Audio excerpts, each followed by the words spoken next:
Now what I've done here is I've taken these two boards and I've oriented them so that the grain patterns all are going to be the same. I've created a waterfall edge on both of these sides so the grain pattern will follow around the edge. Then when you look at this knot hole, which I'll have to fill with epoxy, and then this knot, which I'll have to stabilize with some epoxy. So these knots here kind of look like they're in line. Then it kind of looks like these knots are connected.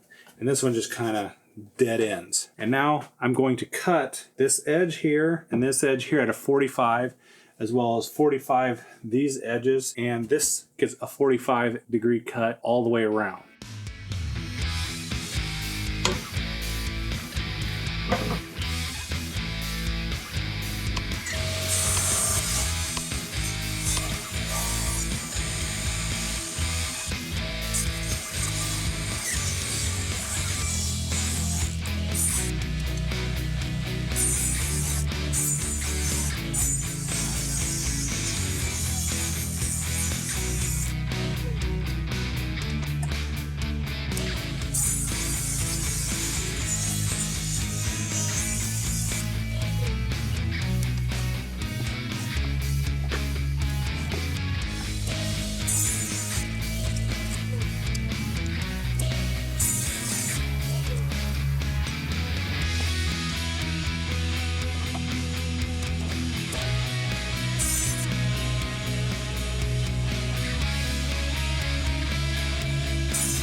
We've got to stabilize these knots, so I'm going to use a little epoxy to put down in there. Before I can put any epoxy in there, I put tape over this so that it does not ooze through and bleed out.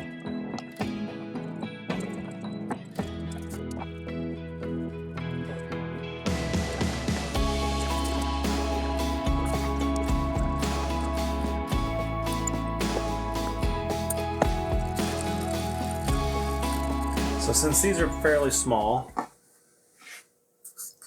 we're just going to do some touch up here and put this epoxy down in this crack to help stabilize it.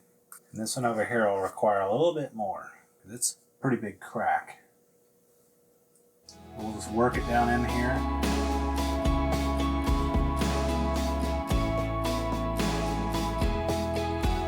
Don't pop any bubbles.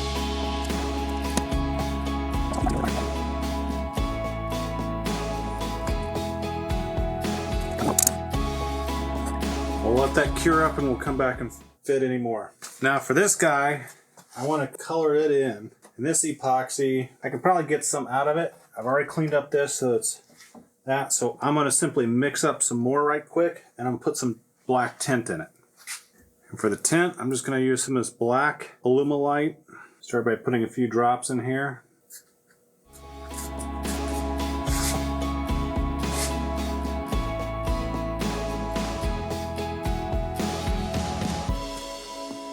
I've got a slight buildup on here, but as you can see there's some bubbles that are starting to form out. So what I'll do is now I'll just pop a few. We'll let that cure and harden, and then we'll sand it down as well. I'm going to come back down here to this one, put a little more in here while this epoxy is still fresh. Being really careful only to get it in the crack. The next day.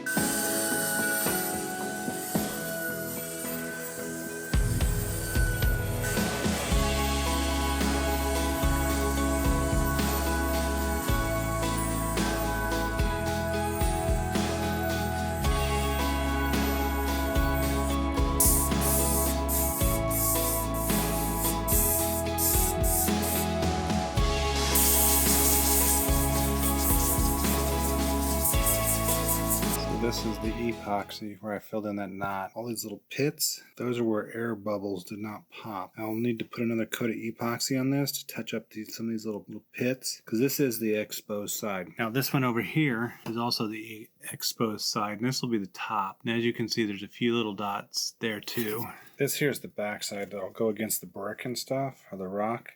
I don't really care so much about that. It's more along the lines of this nice sharp crisp edge. So this one here actually turned out really well. There's no pits or anything in it, so we're good there. Oh, hey, Chicky. Good to see you finally joined us here to watch this mantle build. All right, so I've sanded down all these extra little blemishes that I've repaired from the epoxy, and I've also cut some spacers that are the thickness of this, and this is just to support this while this is drying. I'm going to put glue on all these edges, and then I'm going to tack them together. So now the first thing I want to do is I want to make sure that when I put these together, fold up like this, that I get a nice good seal. And the way you can do that is using the old painter's tape trick. You basically tape around and create a nice good hinge point. So that's what I'm going to do now.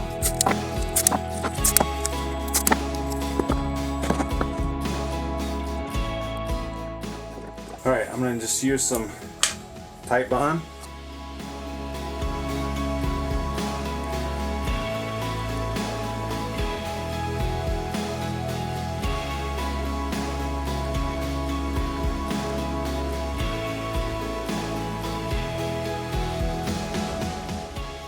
Now what I want to do is I want to fold this up like that, and use these painter's tape strips to help hold it. And I rotate the entire piece up, and I'm just going to tack with some pin nails to hide them so that you don't really notice them too much, and make sure that crack is nice and sealed. Kind of putting them in the grain as I go along.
Edges don't have to be perfect, because what we will end up doing is we will end up kind of sanding them down a little bit, beating them down, and making them look a little more rustic.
So while this is drying out, I want to point out right here that this didn't line up perfectly, but what we'll do is we will knock some of this off, we'll fill some of this in, and it'll just make it look a little more rustic for the most part. And same with any place that's like here.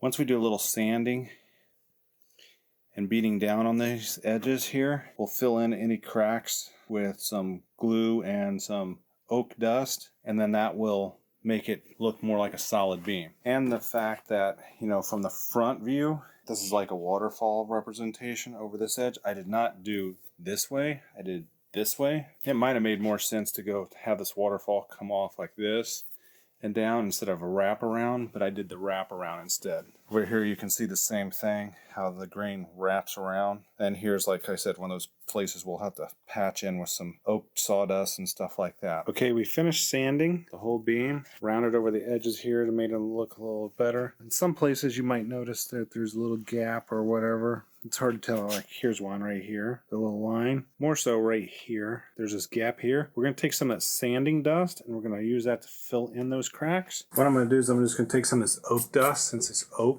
matches this, mix a little glue in with it, make a little paste, and we're going to take a putty knife and we're just going to push it down into there anywhere we see cracks, and then that we'll let that dry, and then we will re-sand it, various levels of sandpaper, making this kind of rough and not so rough, but not as smooth as you would a finished sand. That's why I'm not really caring too much if I'm kind of manhandling and dragging across the bench, because again, I want this to look a little bit rustic. Glue's set in long enough here. We're going to sand these down where we jam pack that full, and we're going to see how well it turns out, and then we're probably going to scuff this up a little bit.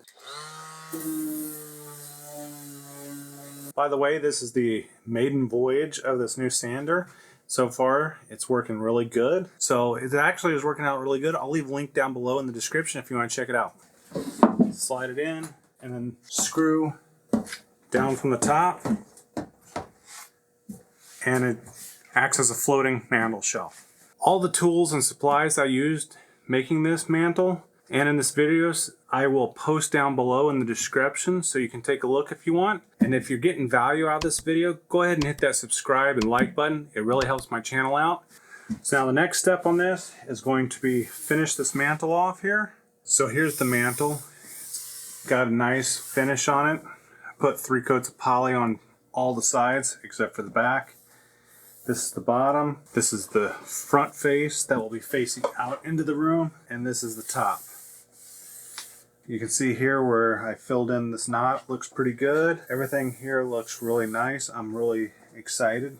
This is filled in also. Everything looks really good. If you got value out of this video, go ahead and hit that like button. And if you like future videos like this, go ahead and subscribe.